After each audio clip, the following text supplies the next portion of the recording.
Las pruebas son controladas y enviadas por Dios con un propósito. Ya les decía que no era nada extraño que en este mar se formaran tormentas repentinas, pero mis hermanos, Dios es soberano. Él lo controla todo, incluyendo los fenómenos de la naturaleza. Él puede impedir que cosas como estas sucedan, pero ¿saben qué? Muchas veces Dios decide no impedirlo. Dios decide no impedirlo. Yo sé que fue un error de un obrero que estaba impermeabilizando nuestro techo este jueves en la tarde. Pero mis hermanos, ese error de un obrero estaba en las manos del Señor. El hecho de que esa noche cayera un aguacero, nosotros lo escuchábamos fuera de la habitación y decíamos, está cayendo el cielo. Hacía muchos días, meses, que nosotros no veíamos un aguacero así. Bueno, ¿pudo haber impedido Dios que lloviera de esa manera precisamente cuando el techo tenía un problema? Por supuesto que sí. Por otro lado, también es cierto que Jesús estaba cansado. Mis hermanos, Jesús no estaba simulando que estaba dormido. En su naturaleza humana, Él no pudo resistir el cansancio tan grande que tenía. Para los discípulos, era como de repente ver a Superman envuelto en kriptonita. O sea, el Señor está ahí completamente agotado. Era tal el agotamiento de Jesús que ni el ruido de las olas ni el movimiento de la barca pudieron despertarlo. Él estaba completamente exhausto. Así que los discípulos sabían que su experiencia como marinero no les serviría de nada para poder maniobrar en una tormenta como esa, y por lo visto tampoco contaban con Jesús. Era una situación realmente desesperada. Pero mis hermanos, la Biblia nos enseña una y otra vez que las pruebas nacen en el trono de Dios. Las pruebas nacen en el trono de Dios. ¿Ustedes recuerdan cuando Noemí regresó a Belén desde los campos de Moab, sin marido, sin hijos? ¿Cuál fue su explicación teológica a sus vecinos en Belén? El Todopoderoso me afligió. El Todopoderoso me afligió. Mis hermanos, las pruebas nacen en el trono de Dios. Jehová dio, Jehová quitó. Sea el nombre de Jehová bendito. Job no dijo, el diablo me quitó lo que Dios me dio. No, fue Dios que me lo dio y fue Dios que me lo quitó. No somos víctimas de un destino ciego. Estamos en las manos de un Dios lleno de sabiduría, de un Dios lleno de poder, que controla todas las cosas para su gloria y para el bien de su pueblo. Mis hermanos, déjenme hacerles una pregunta. ¿Quién fue que tomó la decisión de embarcarse esa noche para cruzar el lago? Fue Jesús. Él era el único responsable de que ellos estuvieran en esa situación. Y la tormenta que se desató esa noche repentinamente no era otra cosa que la voz de Dios levantando el viento, levantando las olas. Dice en el Salmo 107, Él habló y levantó un viento tempestuoso que encrespó las olas del mar. No fue la madre naturaleza la que provocó esa tempestad, fue el decreto soberano de Dios. Él metió a los discípulos en medio de ese mega huracán, porque quería enseñarles algo acerca del poder y la autoridad del Señor Jesucristo. Así que, mi hermano, si tú estás ahora en medio de una prueba, sea grande, sea pequeña, tal vez no es un mega huracán, pero sea grande o sea pequeña, tú tienes que entender que fue Dios el que te metió en esa prueba. No fue el destino. No fue un virus invisible. No fue la gente que te rodea, decía el filósofo francés Jean-Paul Sartre, el infierno son los demás. No fueron las personas que te rodean las que te metieron allí. Dios te puso allí en medio de ese huracán con un propósito bueno y sabio, aunque ahora no podamos entenderlo. Pero este pasaje también nos enseña que las pruebas llegan sin aviso. Las pruebas suelen llegar sin aviso. Cuando los discípulos entraron en la barca, no podían imaginar lo que estaba a punto de ocurrir. Mateo nos dice que la tormenta se desató de pronto. ¿Lo ven en el versículo 24? De pronto, repentinamente. Las pruebas se introducen en nuestras vidas sin pedir permiso. Por eso es que Santiago dice, amados míos, tened por sumo gozo cuando os halléis en diversas pruebas. Y la idea es, cuando ustedes se encuentren de repente en diversas pruebas, nosotros quisiéramos que las pruebas vinieran como espaciadas, ¿verdad? Que viniera una hoy, otra el año que viene. Pero dice Santiago, no, a veces tú tienes una prueba y luego vienen 25 juntas. Cuando os halléis en diversas pruebas, o como dice el texto literalmente, pruebas de diversos colores. Y desde nuestro punto de vista, las pruebas siempre llegan en el momento más inoportuno. Yo siempre me pregunto cuando escucho a la gente decir, wow, este era el peor momento para tener un problema económico, o este era el peor momento para yo enfermarme, este era el peor momento para tener una cirugía no planificada. ¿Cuándo es el mejor momento para tener un problema económico? ¿Cuándo es el mejor momento para tener una enfermedad incurable? Las pruebas llegan desde nuestro punto de vista en el momento más inoportuno. Pero mis hermanos, lo que a nosotros nos toma por sorpresa nunca sorprende a nuestro Dios. Porque Él es el que decreta las pruebas, como vimos ya. Y Él las supervisa. Para que no lleguen más allá de lo que nosotros podemos soportar. Él es que las supervisa para nuestro bien. Como los montes rodean a Jerusalén. Salmo 125. Así el Señor rodea a su pueblo desde ahora y para siempre. Nada me puede tocar sin pasar por la supervisión de Dios. Amén. Wow, qué glorioso eso. Amén. Pero aprendimos también de este pasaje que las pruebas sacan a flote las corrupciones de nuestro corazón. Las pruebas sacan a flote lo peor de nosotros. Los días previos a ese incidente, si ustedes pueden leer luego en sus casas Mateo capítulo 8 completo, se van a dar cuenta que Jesús había estado haciendo milagros sorprendentes. Por ejemplo, Mateo 8, 1 al 4, la curación de un leproso. Versículo 5 al 13, la curación a distancia del criado del centurión. Ni siquiera Jesús tuvo que ir a tocarlo. No, fue a distancia. La curación de la suegra de Pedro en el versículo 14. Y yo me imagino que en ese momento los discípulos se sentían campeones de la fe. Cuando uno ve a Jesús haciendo todo eso, tal vez ellos pensaban, mira, ahora mismo no importa lo que pase, yo confío en ese hombre. De hecho, es interesante ver en el texto que cuando otros veían las demandas del Señor como muy altas, recuerdan cuando les decía, síganme, y uno decía, espérate, deja que vaya en tierra a mi padre, o espérate que yo tengo una cosa que hacer, o no sé qué. Cuando otros estaban poniendo excusas para seguir a Jesús, vean lo que dice el versículo 23, cuando entró Jesús en la barca, sus discípulos le siguieron. Mientras otros veían difícil seguir a Jesús y ponían excusas para seguir a Jesús, los discípulos no. Así que probablemente en ese momento ellos se sentían campeones de la fe. Pero ¿qué tan fuerte era esa fe? No había manera de saberlo si no era en medio de la prueba. Abraham no sabía qué tan fuerte y sólida y vigorosa era su fe hasta que Dios le pidió que sacrificara a Isaac. Ezequías fue un buen rey de Israel. Enfermó, le oró a Dios que lo sanara, Dios lo sanó. Y probablemente en ese momento se sentía fuerte en su fe. Llegaron unos embajadores de Babilonia y el orgullo de Ezequías salió a flote inmediatamente. Mis hermanos, es en medio de las pruebas que conocemos el estado real de nuestro corazón. Nuestra fe será probada por el fuego, dice en 1 de Pedro capítulo 1, versículo 7. Tiene que ser probada por el fuego. ¿Qué hace el fuego? El fuego licúa el oro, y al licuarse, como es un metal pesado, eso hace que la basura salga a flote. Y entonces el orfebre comienza a purificar el oro. Pero tiene que ser por medio del fuego. Yo estoy seguro que a nadie le gustaría ir a una joyería, comprar una prenda pensando que es de oro y después resulta que era de hojalata. El oro tiene que ser probado y se prueba con fuego.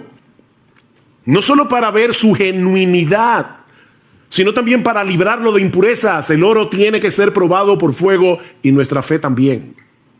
Nuestra fe también tiene que ser probada. Y cuando somos probados, es que podemos ver una verdadera radiografía de lo que hay en nuestro corazón. Pero aprendemos también de este relato que las pruebas son un antídoto contra nuestro sentido de autosuficiencia.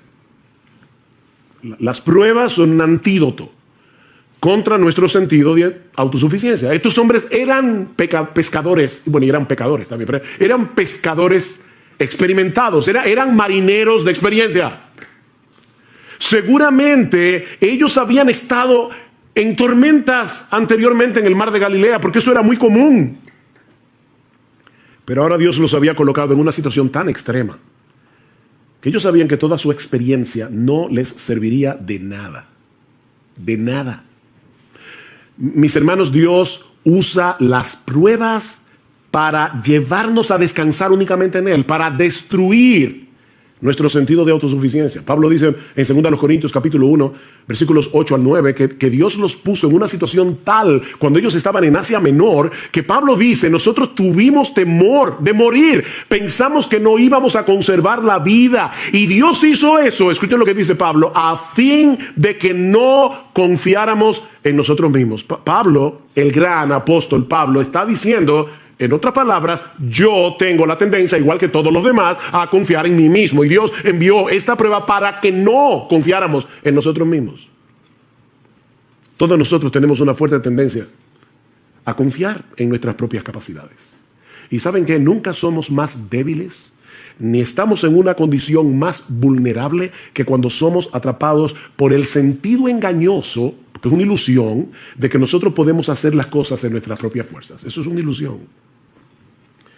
Pero cuando estamos en medio de las pruebas, percibimos más claramente lo frágiles que somos, y eso nos mueve a buscar nuestro refugio únicamente en Dios. Por eso es que Pablo dice en esa misma carta al final, 2 Corintios 12, por tanto, de buena gana me gloriaré en mis debilidades, para que repose sobre mí, para que tabernaculice sobre mí, para que el poder de Cristo haga una tienda de campaña sobre mí. Es lo que está diciendo Pablo, por lo cual, por amor a Cristo, me gozo en las debilidades, en afrentas, en necesidades, en persecuciones, en angustia, porque cuando soy débil, entonces soy fuerte.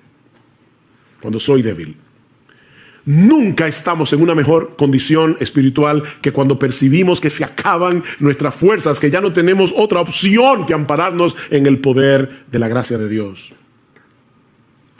Pero lo más importante que nosotros aprendemos de este pasaje acerca de la naturaleza de las pruebas es que las pruebas nos brindan una excelente oportunidad para crecer en nuestro conocimiento de Dios y de sus caminos.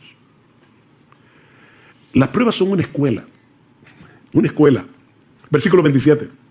Y los hombres se maravillaron diciendo, ¿quién es este? Fíjense, ellos habían visto a Jesús hacer milagros, pero ahora se están preguntando, ¿quién es este? Este hombre no encaja dentro de nuestras categorías humanamente hechas. Cristo no encaja. ¿Quién es este? Que aún los vientos y el mar le obedecen. Esto no era una mera teoría para ellos. O sea, no fue que ellos vieron cómo Jesús se levantó de la barca. Yo les decía al principio, yo no voy a estudiar y considerar cada uno de los detalles de la historia, pero ustedes recuerdan, ¿verdad? Jesús está dormido, los discípulos lo despiertan, Cristo mira el mar, mira el viento y le dice, cállate. Y la reacción de los discípulos no fue, wow, qué interesante. O sea, fíjate, wow, él solamente, mira, dijo la palabra y el mar se calmó. No porque ellos ya conocían eso en teoría. Ellos sabían que Jesús era poderoso, porque lo habían visto sanar, recuerden, milagrosamente a leprosos, al criado del centurión. Ellos sabían que Jesús tenía poder, pero ahora estaban tomando un examen práctico. Mis hermanos, las pruebas convierten el conocimiento teórico que nosotros tenemos de Dios en verdadero conocimiento. Job tuvo que pasar por todo lo que pasó para poder decir al final de su libro de oídas que había oído. Un hombre que conocía al Señor, que adoraba a Dios día tras día, que oraba por sus hijos, un hombre piadoso. Y sin embargo está diciendo, Señor, yo no hubiera podido conocerte de no haber pasado por esta experiencia. De oídas te había oído, pero ahora mis ojos te ven. Déjame hacerte una pregunta. ¿Cuál es la mejor manera de aprender a jugar un deporte? Leyendo un manual sobre las reglas de juego, los movimientos. Mira, nosotros podemos tener un manual escrito por Leo Messi acerca de cómo jugar el fútbol y aprender el manual de memoria, pero la única forma de aprender a jugar fútbol es jugando fútbol. Esto no es teórico, hermanos. Esto no es teórico. Y lo mismo ocurre con la teología. Dios quiere que nosotros le conozcamos íntima y personalmente. Dios quiere que nosotros confiemos en Él, no teóricamente, sino en la práctica. Sí debemos estudiar la Biblia, obviamente. Sí debemos leer buenos libros de los atributos de Dios, de la teología. Eso es extremadamente importante. Pero ese conocimiento vendrá a ser verdadero conocimiento cuando nosotros podamos aplicarlo en medio de la tormenta. Así que son muchas las cosas que Dios nos enseña en medio de las pruebas. ¿Ven? Jamás podremos conocerlo mejor a Él y conocernos mejor a nosotros mismos a menos que atravescamos por diferentes pruebas. Alguien decía muy sabiamente: contemplo el mundo a través de mis lágrimas, porque quizás así vea cosas que no vería con los ojos secos. Contemplo el mundo a través de mis lágrimas, porque quizás así voy a ver cosas que yo no vería con los ojos secos. Hay cosas que no se ven con los ojos secos, se ven llorando.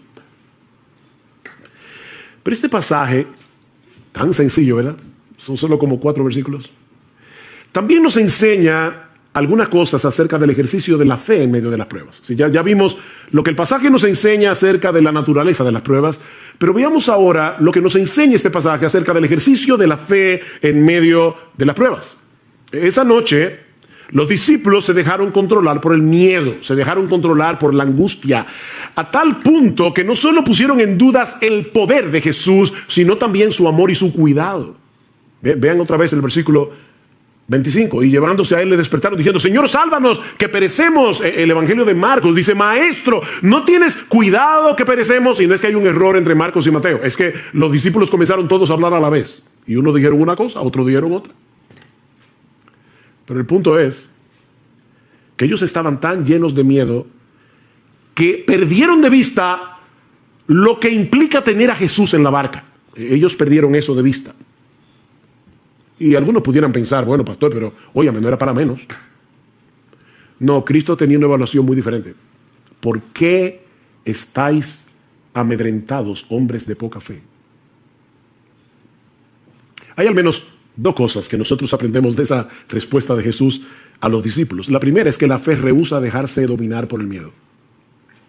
La fe rehúsa dejarse dominar por el miedo. La pregunta del Señor puede parecer un tanto extraña en medio de una situación tan extrema, ¿verdad? ¿Por qué tenéis miedo? ¿Cómo que por qué? Pero es que tú no estás viendo el espectáculo. ¿Cómo que por qué tenemos miedo? Nosotros, ¿verdad?, nos identificamos con los discípulos porque de haber estado allí probablemente habríamos experimentado lo mismo.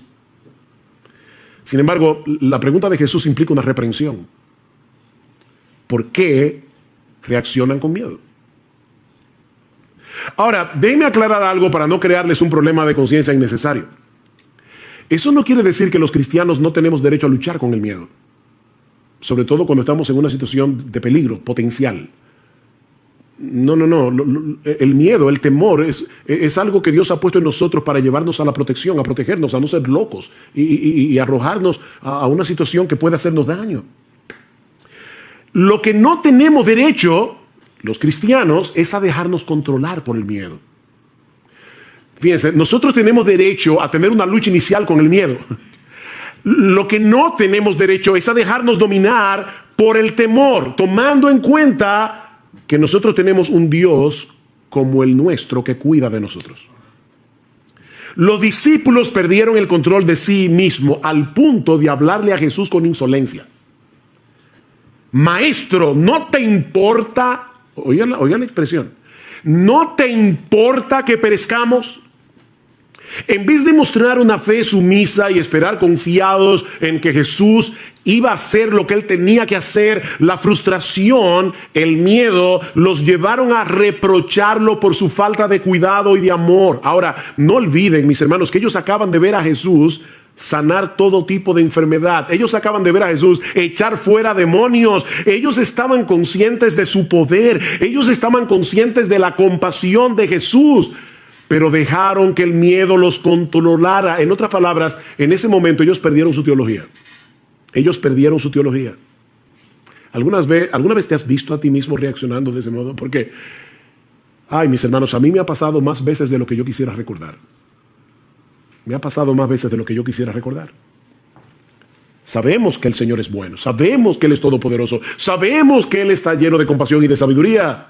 De hecho, tú y yo tenemos un conocimiento mayor que el que tenían los discípulos esa noche, porque nosotros vivimos del otro lado de la cruz. Ellos todavía en ese momento no habían visto a Cristo muriendo por nuestros pecados y recibiendo en su cuerpo la ira de Dios por nuestro pecado, para que nosotros pudiésemos ser absueltos en el tribunal de Dios. Ellos vivieron del otro lado de la cruz. Pero ¿cuántas veces reaccionamos con esa misma clase de insolencia? Con esa misma clase de incredulidad en medio de la prueba. No lo decimos con palabras. Pero esa es la queja sutil y silente que está detrás de nuestra amargura y de nuestro descontento. Señor, una cosa es lo que la Biblia dice acerca de tu cuidado, acerca de tu protección hacia los tuyos, pero otra cosa muy diferente es lo que yo estoy viviendo en este momento. Puede que esto se aplique a algunos de tus hijos favoritos en la iglesia, pero honestamente yo no me siento cuidado por ti. De hecho, Señor, si yo puedo serte todavía más honesto, yo siento en este momento que a ti no te importa. Suena duro, ¿verdad? Eso fue lo que los discípulos le dijeron a Jesús. A ti no te importa.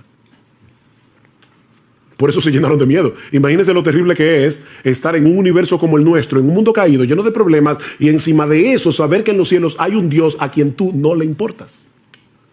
Que a Dios no le importa. A ti no te importa, Jesús.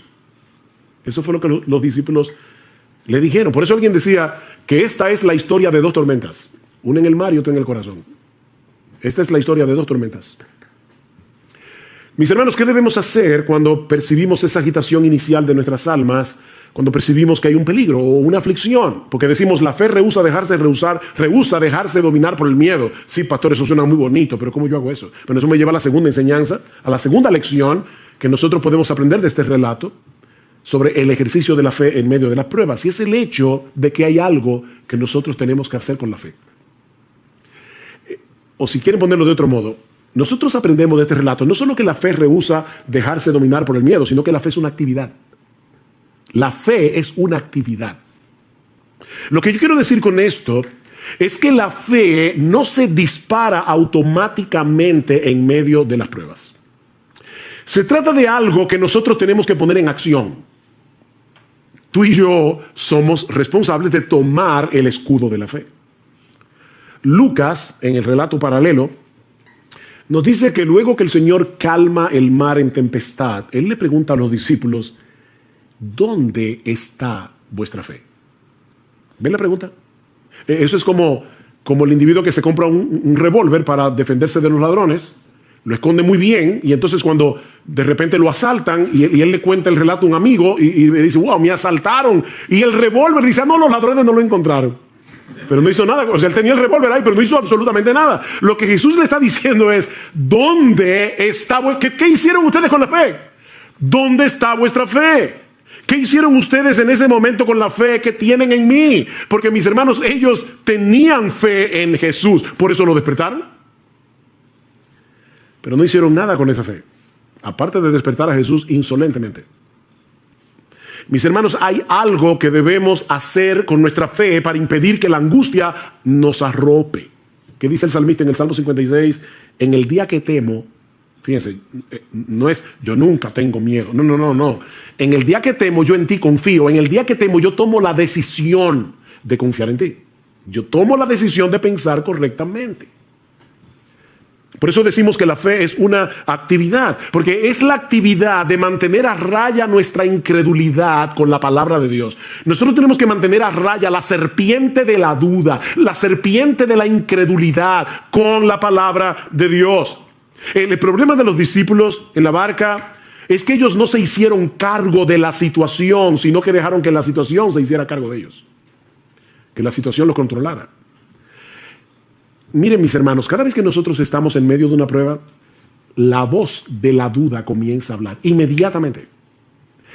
Y lo que pasó esa noche es que ellos dejaron que la voz de la duda controlara la conversación, en vez de escuchar la voz de Dios a través de su palabra. ¿Por qué te abates, oh alma mía? Fíjense, ¿qué está haciendo el salmista aquí? Él está acallando la voz de la duda. ¿Por qué te abates, oh alma mía? ¿Por qué te turbas dentro de mí? Espera en Dios, porque aún he de alabarle, salvación mía y Dios mío. Háblale a tu alma, no dejes que la voz de la duda hable sin control. A final de cuentas, sí, el pánico de los discípulos no era justificado. No era justificado a pesar de la tormenta, porque el Rey de Gloria, el Creador de los cielos y de la tierra, estaba con ellos en la barca. Y en ningún momento dejó de estar en control en su naturaleza divina, ni siquiera cuando su naturaleza humana estaba dormida. ¿Ven? Verdadero Dios, verdadero hombre. Él estaba dormido, eso era verdad. Pero su divinidad seguía despierta. El gran problema de los discípulos no era la tormenta, era la falta de fe. ¿Por qué estáis amedrentados, hombres de poca fe? Hombres de poca fe. Ellos no habían conectado los puntos entre los milagros que habían visto hacer a Jesús y la situación por la que estaban pasando en ese mismo momento. Era unas horas después. No conectaron los puntos. Mis hermanos, no son las circunstancias de la vida que nos llenan de temor. Lo que nos llena de temor es la falta de fe. Nosotros tenemos un montón de información almacenada en la cabeza acerca del poder de Dios, del amor de Dios, de la sabiduría de Dios. Pero en el momento de la prueba, nuestro diálogo interior nos traiciona. Y entonces, ¿ahora qué? Y sí, y entonces, y si pasa, y si viene. Ven, el diálogo interior nos traiciona. Lo que nos decimos a nosotros mismos no concuerda con nuestra teología. ¿Ven? Y terminamos dominados por el pánico. Pablo dice que los creyentes sabemos que a los que aman a Dios todas las cosas les ayudan a bien. O sea, Pablo dice, tú eres creyente, tú sabes eso porque el Espíritu Santo te lo ha enseñado, no solamente en su palabra, es que el Espíritu Santo nos habla esa verdad al corazón. Sabemos que a los que aman a Dios todas las cosas les ayudan a bien. ¿Cuál es el problema entonces? Que nos dejamos arrastrar a ese lugar que Juan Bunyan bautizó como llanura del olvido, en el libro de La Peregrina. Y dice Bunyan, por cierto, esa es la parte más peligrosa de estos contornos, la llanura del olvido. Pues si alguna vez los peregrinos sufren algún desastre, es precisamente cuando se olvidan de los favores que han recibido y de lo inmerecidos que son estos. No te dejes arrastrar hacia la llanura del olvido. Y lo digo así porque así lo pone Bunyan, llanura del olvido. No te dejes arrastrar hacia ese lugar. Nunca olvides las misericordias de Dios en Cristo, porque su amor manifestado en el Calvario sigue tan intacto hoy como cuando Cristo estaba muriendo por tus pecados en la cruz. Está intacto el amor de Dios.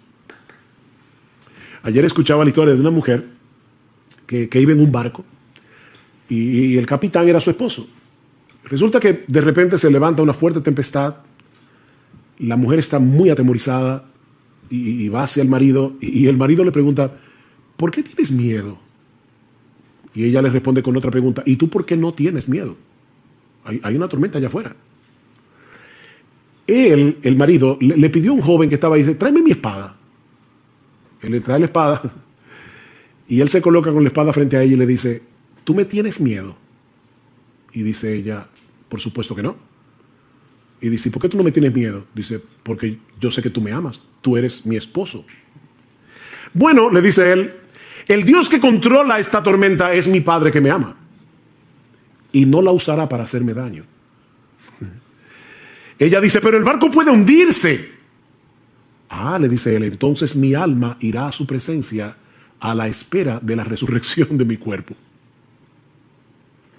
Ven, mi hermano, ¿cuál es el asunto? Esa espada que ahora te hiere está en las manos de Dios, del Dios que te ama, del Dios que cuida de ti, del Dios que no te va a hacer daño, del Dios que no te va a hacer daño. Aunque tenga que usar el escarpelo para hacerte una cirugía de corazón abierto, ese Dios no te va a hacer daño.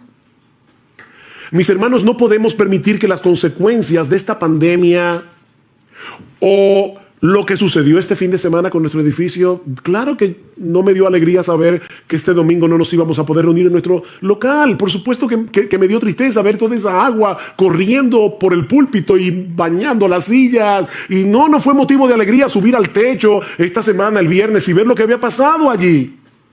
O cualquier otra cosa que pueda suceder mañana. No pueden llevarnos a perder de vista el poder y el amor de Dios. Y que Él hace todas las cosas con un propósito sabio y santo, aunque nosotros no lo entendamos. Yo le decía a mi esposa, yo no sé si, por supuesto, esta no es la única razón por la que Dios permitió todo esto, pero quién sabe si Dios quería que nosotros cambiáramos el mensaje de Romanos y predicáramos este mensaje, una de las razones por las que Dios obró para que mucha gente fuera consolada a través del texto de Mateo 8. ¿Quién sabe?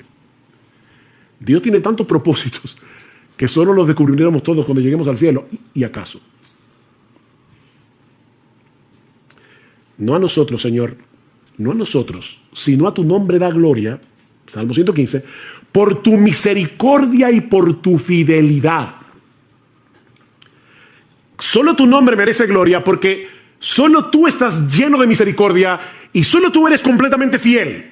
Y ahora escuchen la pregunta, ¿por qué han de decir las naciones, ¿dónde está ahora tu Dios? Y yo te digo, ¿por qué le vas a permitir a tu alma, por qué le vas a permitir a tu corazón decir dónde está ahora tu Dios? Respuesta, nuestro Dios está en los cielos, Él hace lo que le place. Ahora no olvides que lo que le place es conforme a su misericordia y conforme a su fidelidad. Alguien decía, tal vez escuchemos a nuestro corazón decir, no hay esperanza, pero debemos rebatírselo. Cuando tu corazón diga, no hay esperanza, dice él, debemos rebatírselo. Sí hay esperanza. Sí hay esperanza porque Cristo está en la barca. En nuestras vidas, Cristo está en la barca. Él ha prometido estar con nosotros todos los días hasta el fin del mundo. Y con una sola palabra, Él puede calmar el mar en tempestad. Cristo simplemente dijo, cállate, enmudece. Y la tormenta se calmó, como un niño obediente. Porque nuestro Dios controla el universo.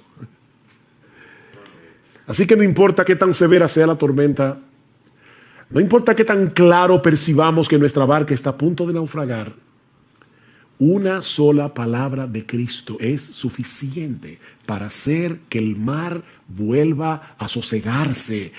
Y Él dirá esa palabra en el momento preciso cuando la prueba haya cumplido su propósito. Cuando nos encontramos en medio de una enfermedad incurable, otros tal vez con un matrimonio destruido o lidiando con un hijo muy rebelde o tal vez atravesando por un serio problema económico.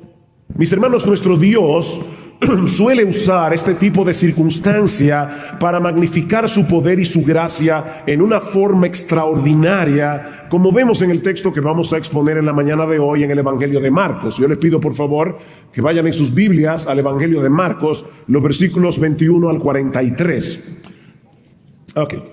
Marcos 21 dice, cuando Jesús pasó otra vez en la barca al otro lado, se reunió una gran multitud alrededor de él, así que él se quedó junto al mar. Y vino uno de los oficiales de la sinagoga llamado Jairo, y al verlo se postró a sus pies y le rogaba con insistencia diciendo, mi hijita está al borde de la muerte, te ruego que vengas y pongas las manos sobre ella para que sane y viva. Y Jesús fue con él. Y este detalle es importante. Una gran multitud le seguía y le oprimía.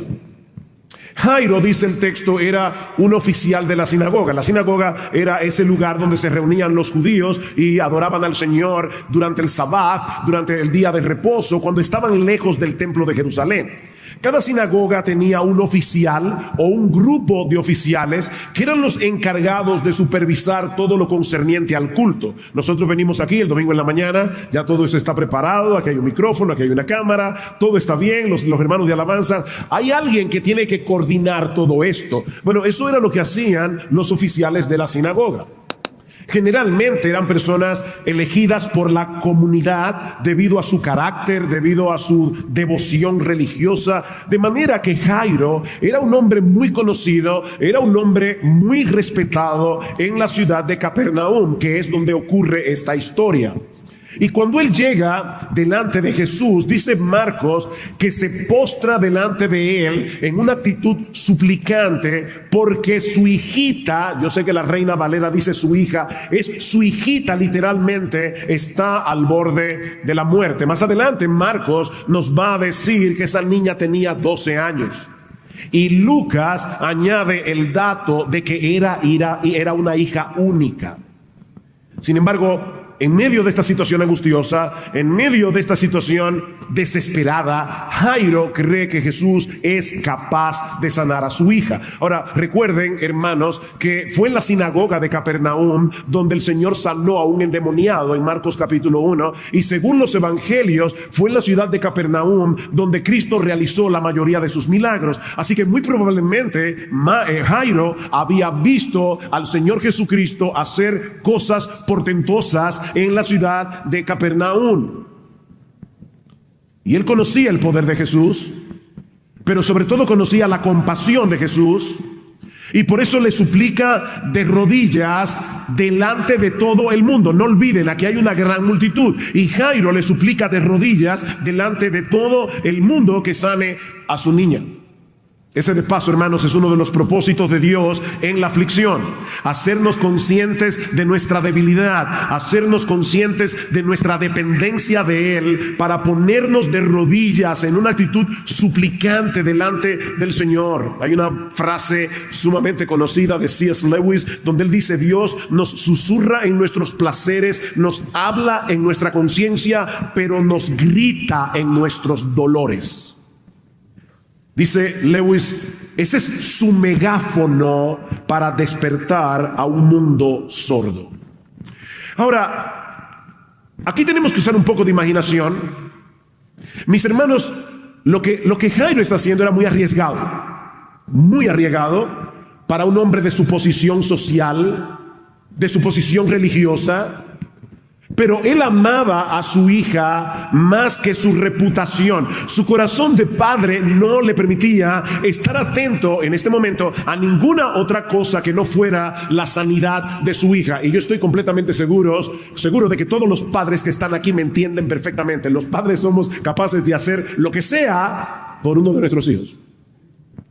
Hace unos años, varios años atrás, una de nuestras hijas, con 9 años de edad, sufrió un accidente. Y fue un accidente bastante severo, porque un carrito de golf que se mueven con un motor eléctrico la golpeó, le pasó por encima y finalmente el motor quedó pegado a su muslo, causándole quemaduras de 3er grado. Y yo recuerdo cuando a nuestra niña había que hacerle la cura. Yo no sé si ustedes han tenido la experiencia de ver cómo se cura a un quemado, pero eso es muy doloroso. Yo recuerdo decirle al doctor en aquel momento, le decía: doctor, si usted pudiera darme una pastilla que permitiera que el dolor de mi hija se pase a mi cuerpo, yo me la tomaría de inmediato.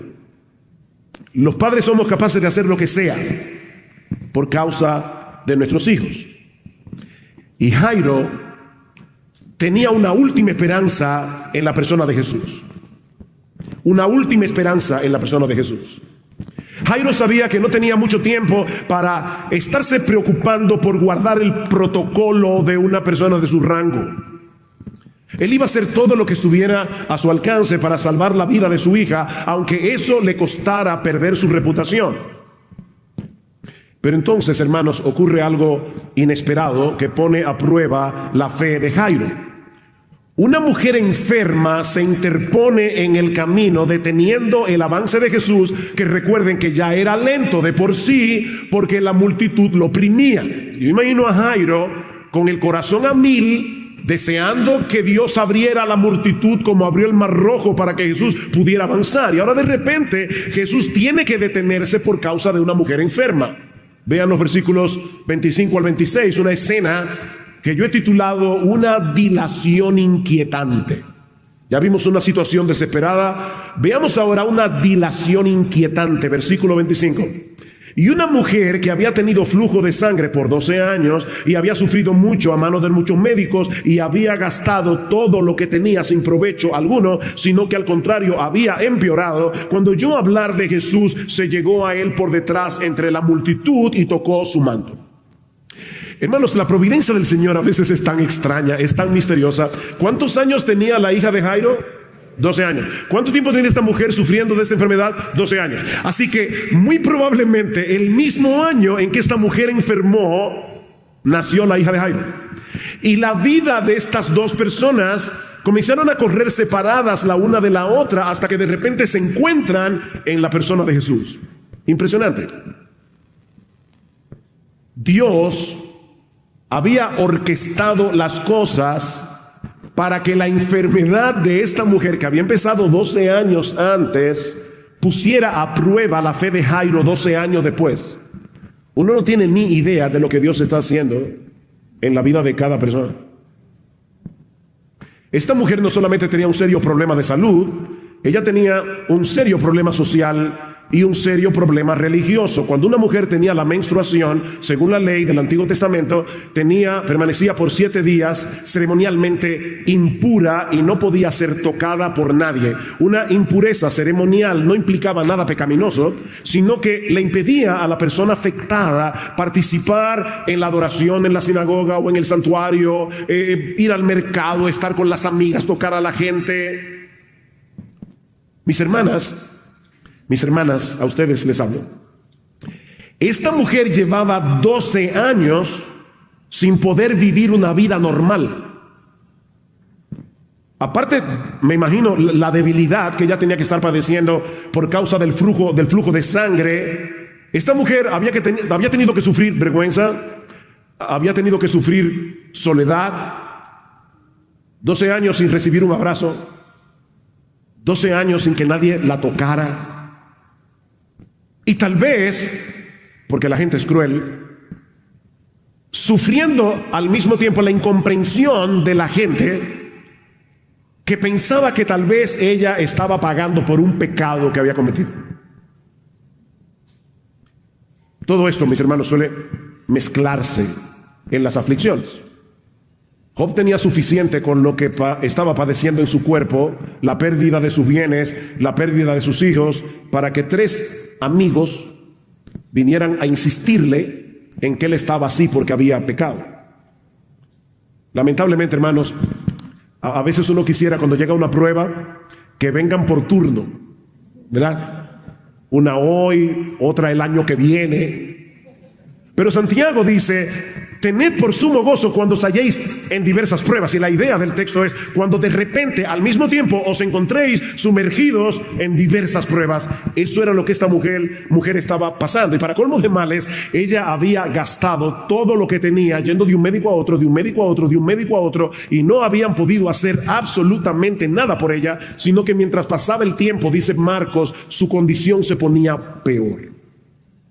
Esta mujer había perdido toda esperanza hasta que se entera que Jesús ha vuelto a Capernaum. Y al igual que Jairo, ella decide poner a un lado su condición de impureza. Noten cómo las dos historias tienen muchos puntos de contacto. Ella decide, aunque no debía hacerlo, ella decide mezclarse sigilosamente en medio de la multitud hasta llegar a la persona de Jesús, porque ella tenía la convicción de que si al menos podía tocar su manto, ella quedaría sana. Todos están bajo pecado. Noten que allí no dice simplemente que todos cometemos pecados, como si se tratara de algo incidental en nuestras vidas. Nosotros, los pecadores, creemos que somos gente buena, que a veces hacemos cosas malas. No. Lo que la Biblia dice es que nosotros somos malos, que a veces hacemos cosas buenas por la gracia común de Dios. El problema no es que nosotros a veces pecamos como algo incidental. Pablo dice aquí que la condición natural del hombre, sin excepción, es que todos están bajo pecado, sometidos a la esclavitud del pecado. Y el pecado está siendo aquí personalizado por el apóstol Pablo. Es como si Pablo estuviera diciendo: mira quién es tu rey. Pablo es un tirano. El pecado. El pecado es un tirano. El pecado es un dictador que gobierna al hombre a su antojo hasta que Cristo nos liberta con el poder del Evangelio.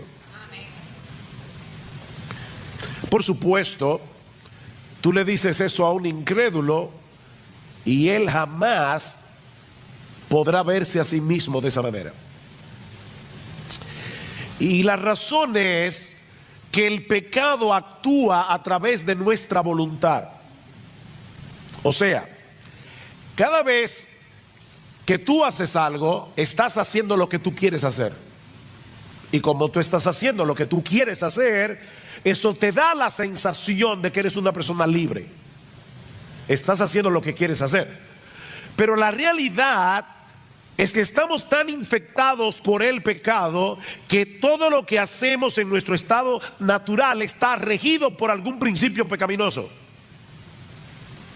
El pecado es nuestro hábitat, el pecado es nuestra ciudadanía espiritual. Y es interesante notar que Pablo se incluye a sí mismo en este pasaje. ¿Notaron eso? En el versículo 9, Pablo dice: somos nosotros mejores que ellos en ninguna manera, porque ya hemos denunciado que tanto judíos, es decir, dice Pablo, yo mismo, como gentiles, están todos bajo pecado. Cuando nos colocamos frente al estándar de la justicia de Dios, todos nos quedamos cortos, muy cortos. Consecuentemente, todos tenemos un serio problema legal frente a la justicia de Dios. Por eso es que Pablo dice en el versículo 10, como está escrito, no hay justo ni aún uno, no hay justo. Eso es un término legal. Nadie es inocente. Ese es el veredicto que ya fue emitido en la Suprema Corte de la Justicia del Reino de Dios. Todos sin excepción somos culpables. En el mundo entero no hay una sola persona que pueda ser considerada justa según el estándar de Dios. Es por eso que Pablo usa un lenguaje tan universalista en este texto. ¿Se dieron cuenta? Como está escrito, no hay justo ni aún uno. No hay quien busque a Dios. No hay quien entienda. Todos se han desviado. A una, todos se hicieron inútiles. No hay quien haga lo bueno. No hay ni siquiera uno. Y tú no eres la excepción. Nadie es justo. Ahora, puede ser que tú no te percibas de esa manera porque te comparas con otras personas y tú ves que eres mejor que otros en algunos aspectos. Definitivamente, casi seguro que tú eres mejor que Hitler o Trujillo o Mussolini. Claro que sí. El problema es, mi amigo, que nosotros no seremos juzgados en comparación con otras personas. Nosotros seremos juzgados según el patrón de Dios. Nosotros seremos juzgados en relación con Dios. ¿Ustedes recuerdan el primer mandamiento que citamos la semana pasada? Amarás al Señor tu Dios con todo tu corazón, con toda tu alma, con toda tu mente, con todas tus fuerzas. Y dice el Señor Jesucristo, y el segundo es semejante a este: amarás a tu prójimo como a ti mismo. O sea, nosotros tenemos que amar a Dios con todo nuestro corazón, con toda nuestra alma, con todas nuestras fuerzas, y debemos dedicar la misma devoción con la que nosotros nos amamos a nosotros mismos, debemos dedicarla para amar a otros. ¿Eres inocente o eres culpable? No hay una sola persona que sea justa, porque nadie llena esa medida. Todos nosotros nos amamos a nosotros mismos con todo nuestro corazón, con toda nuestra alma y con todas nuestras fuerzas. Cada cosa que hacemos, cada decisión que tomamos es en función de nuestro propio yo. Nos idolatramos a nosotros mismos. Es por eso que Pablo va a decir más adelante en Romanos capítulo 3, versículo 23, que todos hemos pecado y nos hemos quedado cortos de alcanzar la gloria de Dios. Es decir, en vez de hacer las cosas para que Dios se vea bien, En vez de hacer las cosas para que Dios reciba alabanza, para que Dios reciba gloria, para que la gente lo admire a Él, todo lo que nosotros hacemos es para que la gente nos vea a nosotros. Buscamos nuestra propia gloria, somos orgullosos, somos egoístas. Sí, es posible que algunas personas luzcan mejor que otras. Y nos parezca que no sean tan malas como las que Pablo está describiendo aquí. Pero ¿sabes qué? Mi amigo y miembro de Iglesia Bíblica del Señor Jesucristo, en nuestro estado natural nosotros somos 1000 veces peores de lo que nosotros creemos.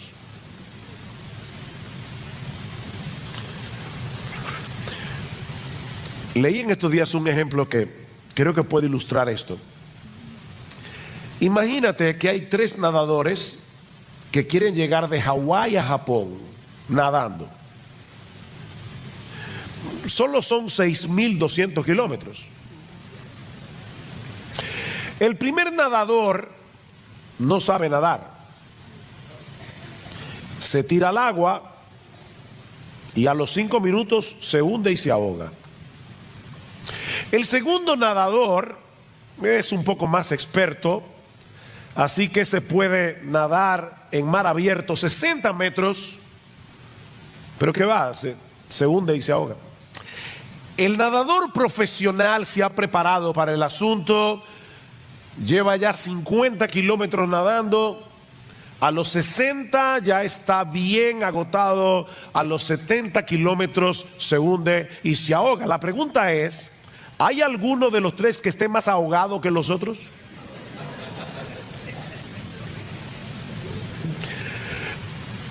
Unos llegaron más lejos, pero todos están igualito de muertos. Eso es lo que Pablo está diciendo aquí. Todos estamos en la misma condición. No importa, mi amigo, cuán religioso tú seas, no importa cuál sea el nivel de moralidad y de decencia que tú hayas alcanzado en la vida, no importa si tú eres miembro del Club de los Leones o del Club de los Rotarios. Todos nos encontramos bajo el dominio del pecado. Todos somos culpables en el tribunal de Dios. Ahora, ¿cómo luce eso en la práctica? ¿Qué produce esa condición en nosotros? Bueno, Pablo va a explicarnos ahora algunas de las características de los pecadores, precisamente porque estamos bajo pecado. Pero lo que me llama la atención es la forma tan extraordinaria o sorprendente o inesperada en la que Pablo hace esto, porque lo que hace Pablo es presentar una serie de textos bíblicos tomando las escrituras que los judíos veneraban.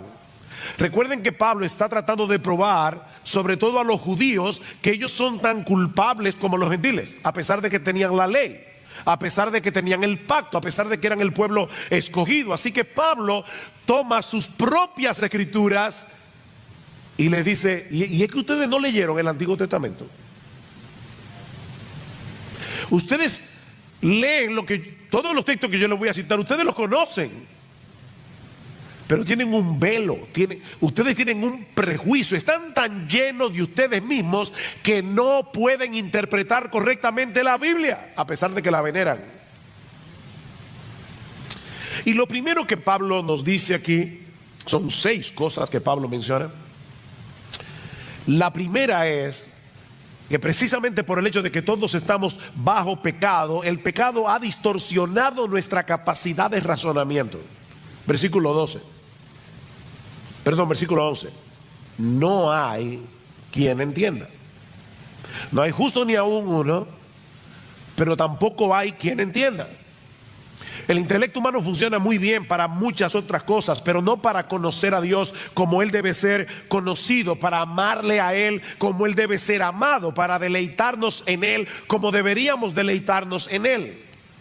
Pablo dice en Efesios capítulo 4, versículo 17, que los incrédulos andan en la vanidad de su mente, teniendo el entendimiento entenebrecido. Teniendo el entendimiento entenebrecido. Algunos pueden llegar a conclusiones teológicas correctas.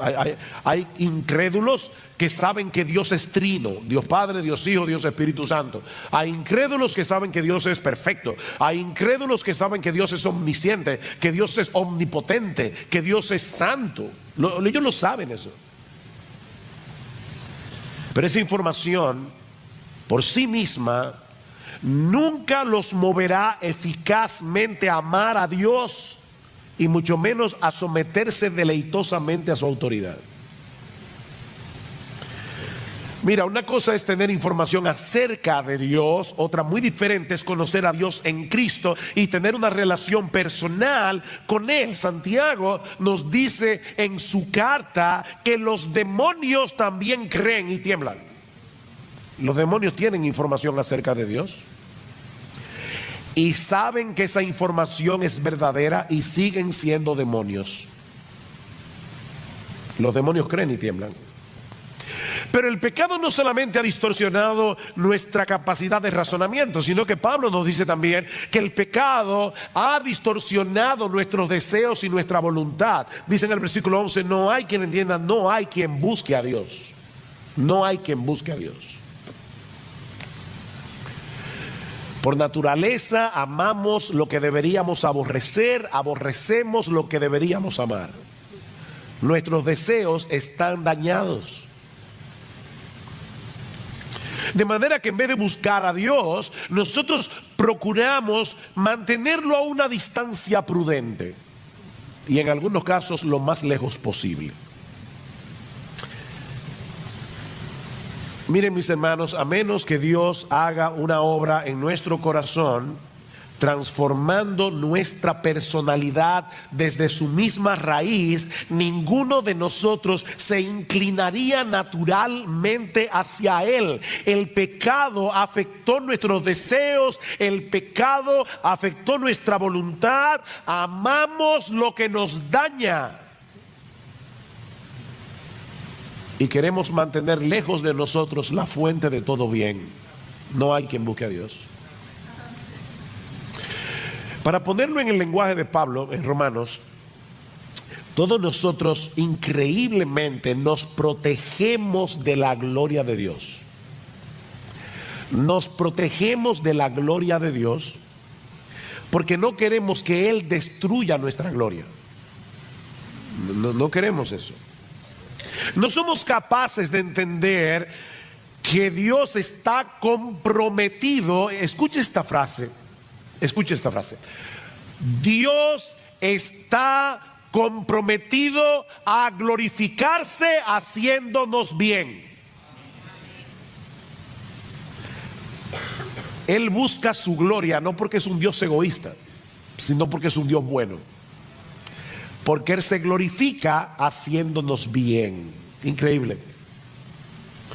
Una de las formas más sutiles en que el hombre se autoprotege de la gloria de Dios es a través de la religión. La religión es el escudo a través del cual muchas personas se autoprotegen de la gloria de Dios. Todas las religiones humanas no son más que recetas de autosalvación a través de las cuales nos autoglorificamos a nosotros mismos. Todas las religiones te dicen ¿qué tú tienes que hacer para ganar el favor de Dios? Y al final de cuentas, la salvación está en las manos del hombre, no en las manos de Dios. Y es lamentable, hermano, porque muchas iglesias evangélicas tienen una teología defectuosa que los lleva a pensar que todavía hay algo en el hombre que lo puede mover a buscar a Dios, de tal manera que la decisión final no está en las manos de Dios, sino en las manos del hombre. No. Lo que el cristianismo te dice, y solo el cristianismo dice eso, es exclusivo en ese sentido, es que estamos tan dañados que nunca podremos alcanzar el favor de Dios en nuestras propias fuerzas. Eso es imposible. La salvación es de Dios, de principio a fin.